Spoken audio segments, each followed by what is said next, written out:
جی اللہ نے جو اپنا اللہ حدیث قدسی میں یہ فرما رہا ہے، کنت کنزا مخفیا، میں چھپا ہوا خزانہ تھا، میں نے چاہا میں پہچانا جاؤں تو میں نے اس کائنات کو خلق کیا۔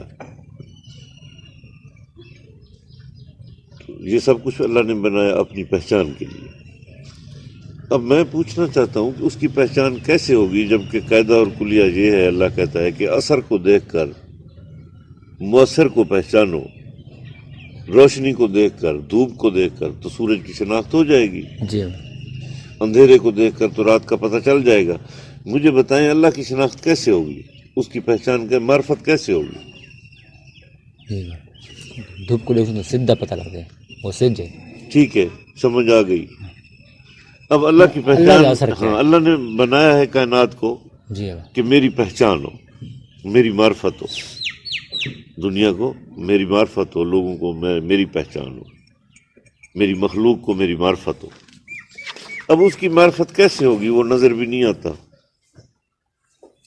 سامنے بھی نہیں ہے۔ اس طرح جس چیز کو دیکھتے ہیں پیچھے کوئی نہ کوئی مخلوق نظر آتی ہے، کسی بھی اثر کو دیکھتے ہیں ہاں وہ تو مؤثر کا پتہ چل جائے گا۔ مؤثر تو سامنے وہ بھی مخلوق ہے، ہاں جی، وہ آگے وہ اللہ مخلوق نہیں ہے، وہ اللہ نہیں ہے۔ تو اب خدا کی معرفت حاصل کیسے ہوگی؟ انسان کو کیا ذریعہ ہے؟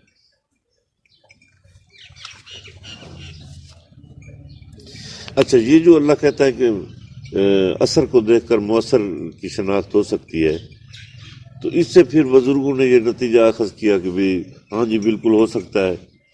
جیسے سورج کو دیکھنا ہے تو سورج کو دیکھنے کی ضرورت نہیں ہے، جی دھوپ کو دیکھ لو، جی اندھیرا جی بتا دے گا آپ کو کہ رات ہے، ہیں جی۔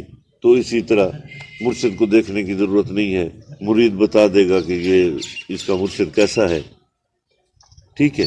اب اس طرح چلو ٹھیک ہے، میں یہ بات سمجھ لیتا ہوں، یہ تو ادھر کا راستہ بتا دیں گے۔ جب انسان کی پہچان تو اثر سے، جو شاید نظر آتی ہے اثر سے وہ ہو جائے گی، مؤثر کا پتہ چل جائے گا۔ اب اللہ کی پہچان کیسے ہوگی؟ ستاروں کی پہچان تو ہو جائے گی، نظر آ رہے ہیں، جی درختوں کی ہو جائے گی، پانی کی ہو جائے گی، نظر آ رہا ہے، سمندر کی ہو جائے گی، یہ سمندر یہ دریا اس کا حصہ ہے، سمجھ آ جائے گی۔ تو مجھے بتائیں بھی اللہ کی پہچان کیسے ہوگی؟ نہ وہ نظر آتا ہے، نہ اس کی کوئی مثل ہے، نہ اس کی کوئی مثال ہے۔ تو عقیدہ جو ہے ہمارا اہل تصوف، اہل طریقت کا، وہ کیا ہے اللہ کے بارے میں؟ کہ اللہ اس ذات کو کہتے ہیں، اس ذات اللہ کو اس طرح ماننا ہے کہ نہ اس کی ذات میں کوئی شریک ہے، نہ اس کی صفات میں کوئی شریک ہے، نہ اس کے افعال میں کوئی شریک ہے۔ اگر اس میں کوئی شریک مانتا ہے کسی کو، وہ ہمارے اس کے مطابق وہ مشرک ہے، نہ اس کی ذات میں، نہ اس کی صفات میں، نہ اس کی صفات، بلکہ اس کی ساری صفات ہی اس کی ذات ہیں۔ وہ علیم ہے تو علم سے علیم نہیں ہے کہ اسے علم ہے تب وہ علیم ہے، نہیں، یہ علم اس کی ذات ہے، اس کی ذات کا نام علم۔ وہ قدرت رکھتا ہے، قادر ہے، وہ قدرت سے قادر نہیں ہے کہ طاقت رکھتا ہے تو اس لیے قادر ہے، اس کی قدرت رکھتا ہے، قدرت سے قادر نہیں ہے، یہ قادر اس کی ذات ہے۔ تو اب اس کی معرفت ہو یا اللہ کی عبادت کرنی ہے تو کیسے کرنی ہے؟ کون بتائے گا؟ کسی نے اللہ کو دیکھا نہیں ہے، نہ کسی نبی نے دیکھا ہے، نہ کسی امام نے دیکھا ہے، نہ کسی ولی نے دیکھا ہے، نہ کسی فرشتے نے دیکھا ہے، نہ جبریل نے دیکھا ہے۔ تو پھر کون اس کی پہچان کون کروائے گا؟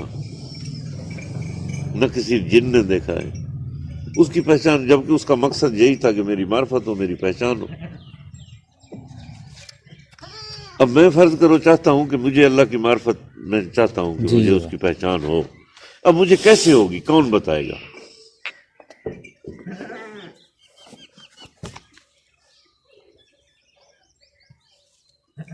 اب آسمان کو فرض کرو، میں کہتا ہوں کہ دیکھیں یہ کائنات کو کوئی بنانے والا ہے، مؤثر سے پتہ چلے گا نا، اثر سے. جی واہ. یہ نظام ایسے نہیں بن گیا. جو چیز بنتی ہے اس کا کوئی خالق بھی ہوتا ہے، خالق ہوتا ہے. جو چیز پیدا ہوتی ہے اس کا کوئی پیدا کرنے والا بھی ہوتا ہے. بالکل. چلو اس طرح تو پتہ چل گیا. اب ہمیں پوچھا جاتا ہے اللہ کو، ہم نے اللہ کو سمجھا ہے درختوں سے، پہاڑوں سے، آسمان سے، ستاروں سے، یہ مخلوق تھی، بارش سے. یہ تو ساری مخلوق ہے. وہ خود کہاں؟ یہ اگر اس کا اثر ہے تو یہ تو مخلوق ہے خود. تو پھر کس طرح اس کی پہچان ہوگی؟ جی اب آخر کیڑی چیز ہے؟ کوئی ایک کیا کوئی ہے؟ تو ایسا چاہیے. دیکھیں سب سے پہلے آدم کو پہلا سوال یہی کیا گیا آدم کا. جب تعداد بڑھی لوگوں کی، نسل آدم بڑھی، تو اللہ کی وحدانیت پیش کی آدم نے. ہر نبی نے لا الہ الا اللہ تک تو کلمہ ایک ہی رہا ہے نا جی ہر نبی کے دور میں. تو کلمے کا دوسرا حصہ تبدیل ہوا ہے. جی رسول نبی جیسا. ہاں وہ تو بعد میں ہوا ہے نا. تو لا الہ الا اللہ تک تو کلمہ ایک ہی رہا. جی واہ.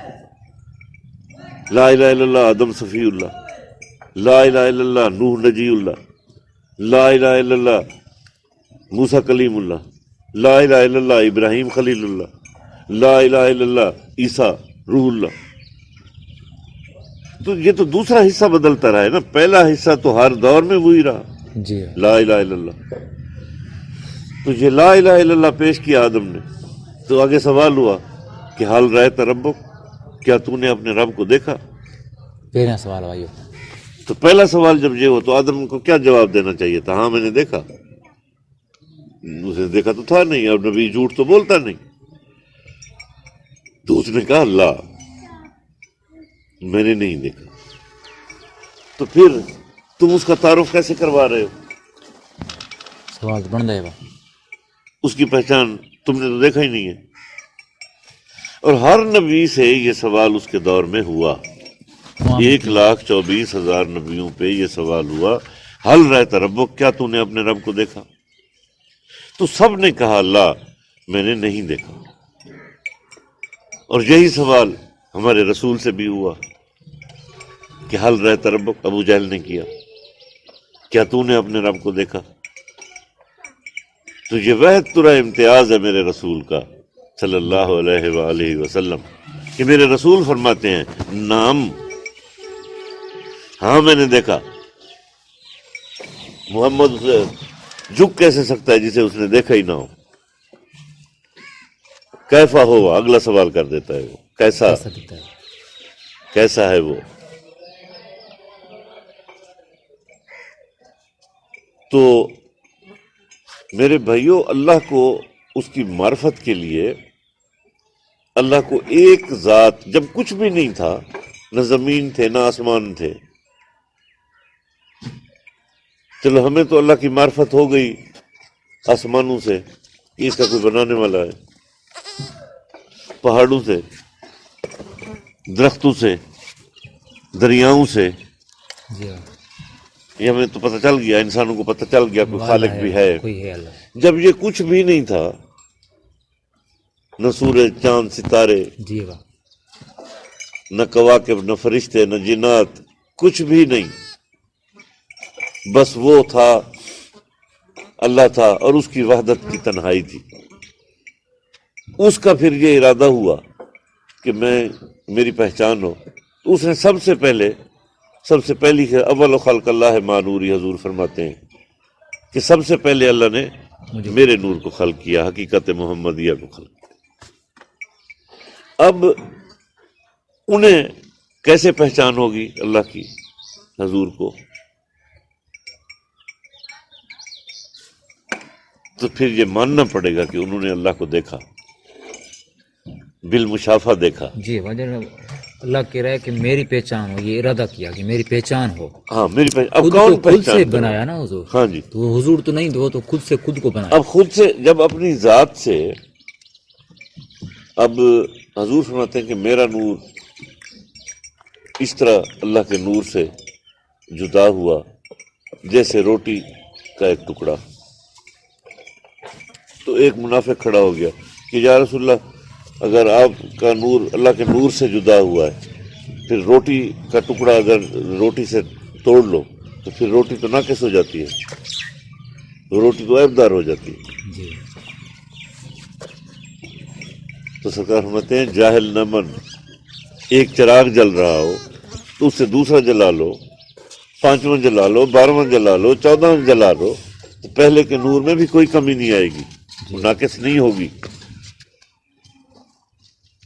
تو اس طرح اب انہوں نے پھر کائنات کو حضور نے بتایا، فرشتوں کو حضور نے بتانا تھا کہ اللہ کی عبادت کیسے کرنی ہے یا وہ کیسا ہے. اب فرشتوں نے عبادت کرنی ہے اللہ کی، جی ان کا اور کوئی کام نہیں ہے. اب وہ عبادت کیسے کریں؟ انہیں کون بتائے گا؟ صحیح بات. جبریل نے خود کو نہ، وہ خود فرشتہ ہے، وہ خود فرشتہ ہے. تو وہ کیسے عبادت کیسے کرنی ہے یہ کیسے پتہ چلے گا؟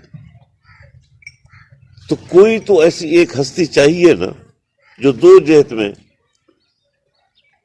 جس کی خلقت ہو کہ وہ ادھر سے اللہ سے لے سکے جی اور ادھر مخلوق کو پہنچا سکے، جیڑی مخلوق ہے اس جیسا نظر آئے. اس جیسا نظر آئے. اس لیے میرے رسول کو اللہ نے دو جہت میں بنایا.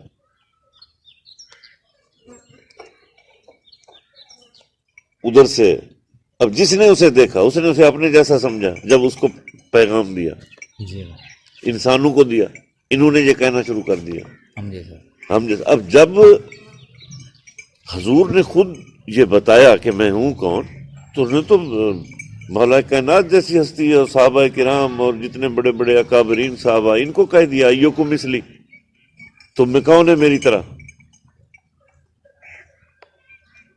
اور ابو جہل کو کہہ رہے ہیں کہ کل انما انا بشر مثلکم،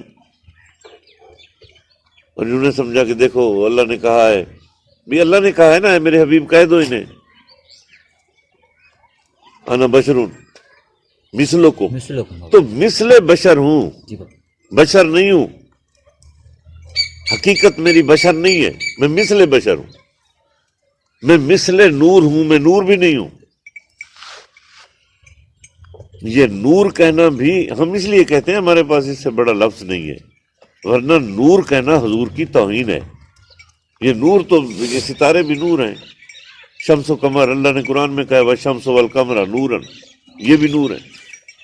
تو یہ تو حضور کے ایک اشارے پہ چاند دو ٹکڑے ہو جاتا ہے.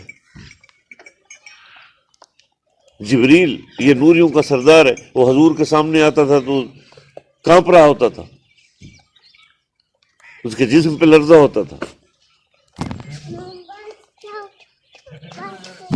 تو اللہ نے اپنے محبوب کو اپنی پہچان کا ذریعہ بنا کر دنیا میں بھیجا.